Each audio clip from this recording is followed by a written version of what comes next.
Something is coming.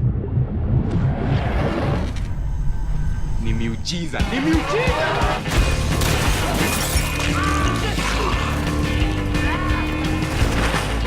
Is this an ear? Jesus, what kind of a preacher are you? Preacher's about a lot of things, but it's essentially about God. I think that it reminded me of things that I loved.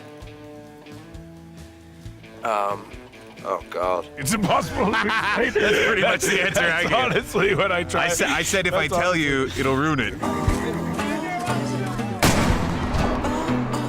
Just ain't blinking that squirrel. Preacher is about this small town, primarily in West Texas. This little town that's in the middle of nowhere. It's that kind of town where everyone knows everyone else. The barren landscape, it gives it a mood and a tone that's befitting the story. There is a man at the center of this. The quintessential man with a past. As part of his atonement is trying to sort of be a good preacher like his dad was. St. Matthew reminds us that salvation won't come to those. That's easier said than done. God isn't really talking to him. Hungover, as always, and not really paying attention to his parishioners. I was growing up, 6 o'clock. He's the most irreverent preacher, certainly in West Texas. My friends all call me Tulip. She's come back to town to do some kind of criminal something that you don't quite know what, and she wants Jesse to join her. Tell me you don't miss it. I just did. Twice. The characters are kind of island of misfit toys. Ooh. There's the sheriff and church organist, and as we get to know them, we start to realize, actually, everyone here is plagued by sin. Some sort of perversity or some sort of secret or some sort of dark longing or bad behavior that they'll all need to be held to account for in the end. It's quite a volatile storyline. You never quite know where it's going. I want an answer. Well, that's it. It asks a lot of very pertinent questions.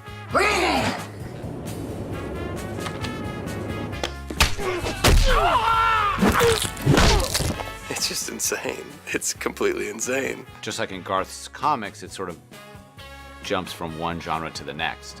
I want you to hurt him. You know it's a sin just to ask me that. It can be very like serious, dramatic, and then it can be just completely over the top silly. It's been fun because we've gotten to do so many different things. There's fight scenes, there's kind of comedy scenes, there's dramatic scenes, there's kind of everything. And so that's what's been really interesting about it. From the beginning, Seth and Evan and I, we wanted to honor Garth's audacity. And win, lose, or draw, I feel like we've done that. I feel like we took a really big swing with this show. And action. Oh, great talk. Imagine being able to make your favorite story with your best friend from elementary. That's what Seth and Evan have here.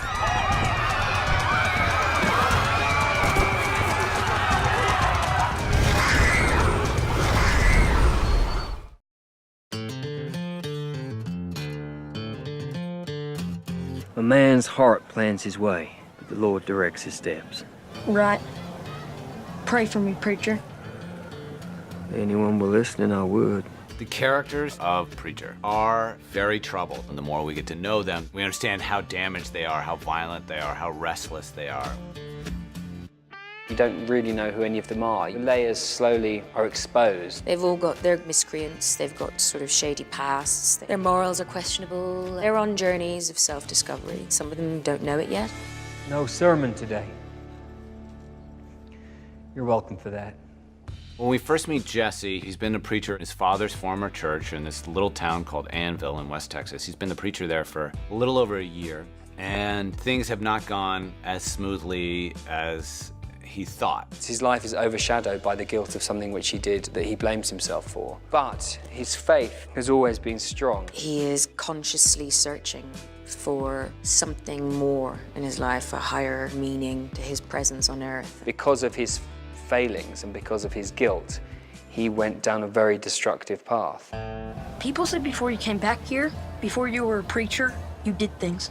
What we like about Jesse Custer is that he is a man who has really two sides to him. He's quite an unusual character, Jesse. He's aloof. There's a mystery there. Part of him is a really good man who wants to do well and be like his father and be a good preacher and help other people. And that part is real and sincere. But he has another part, too, which is super dark. That's sort of his struggle. You know, as a preacher, you know, how to balance your proclivities towards mayhem and violence and drug abuse. It takes a lot. What's your name? Priscilla Jean Henrietta O'Hare.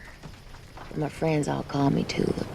Tulip, she's a pistol. She's a feisty one. That's what you learn. You know, when we meet her, she feels sort of like the badass, beautiful woman with a gun. And she is that. But as we get to know her more and more, you realize she also comes from a lot of pain and a lot of heartbreak, and we start to understand why she acts out. She has quite a broken, damaged past, and she's not just overcome them. She has utilized them to kind of put herself back together again. You cut your hair. I hate it.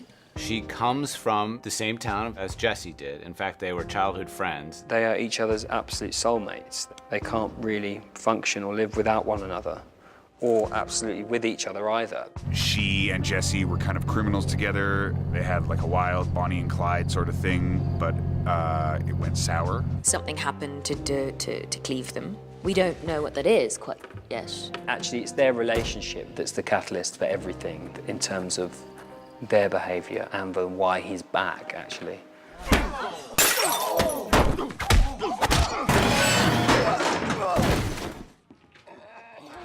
Jesse and Cassidy meet in a bar fight. Cassidy is a rogue. He's quite an old man. What kind of a preacher are you? Lousy kind. Jesse's definitely had a dark past, and I think that Cassidy can certainly relate to that. But Jesse's genuinely trying to make a change, and I think Cassidy thinks it's pointless. Promises matters, the currency of faith. Look. And Cassidy is sort of a lifelong skeptic. I don't know if he's an atheist so much as he is just dubious about why anyone would spend so much time worrying about somebody who's just no fun at all, like God. They argue heatedly, but by the end, with respect, and they become best friends, pretty much from that moment. Preacher is a supernatural, gothic, western love story road movie. Has a lot of fun elements to it in terms of the violence and the comedy and stuff like that, but the show really is a drama, and it sort of lives and dies on its central relationships with Jesse and Tulip and Cassidy. It's quite a volatile storyline. It's like you never quite know where it's going or when it's going to go there. We take the stakes of this world very seriously. It's also really fun and silly and perverted and subversive. You just don't know what to expect, and that's what was so great about the comic, is it was scary and gross and funny and enthralling and emotional and sad, and to try to build a show that could support all that was something that we talked a lot about. Preacher, enough. Almost done, Sheriff.